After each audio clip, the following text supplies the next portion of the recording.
And moving on, now we're learning more sobering details tonight about the bomber who killed 7 CIA agents in Afghanistan last week. Who betrayed them and exactly how? Brian Ross brings us the story.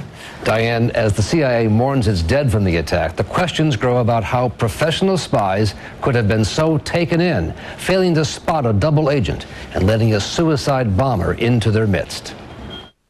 The CIA's Afghan outpost at Forward Operating Base Chapman is in the middle of enemy territory, not far from the Pakistan border, and the nerve center in the hunt for Osama bin Laden. Security here is supposed to be tight, but Nick Schifrin of ABC News reports the bomber was actually escorted around the checkpoints. He'd already been to the base about half. And because of the information he claimed he had, the CIA officers told the local guards not to search him as he went past 3 layers of security.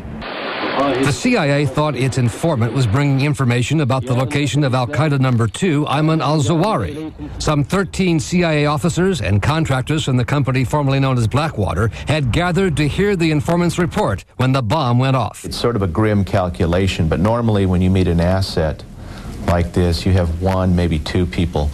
So I think people are going to point out inside the agency that they shouldn't have had 13 people. The double agent was a 32-year-old doctor from the town of Zarqa in Jordan. And among those killed was a Jordanian intelligence officer, a cousin of the king, who had been the liaison between the Jordanian informant and the CIA. They're outsourcing intelligence. They're having to go to the Jordanians to ask the Jordanians for help for getting into al-Qaeda because we simply cannot.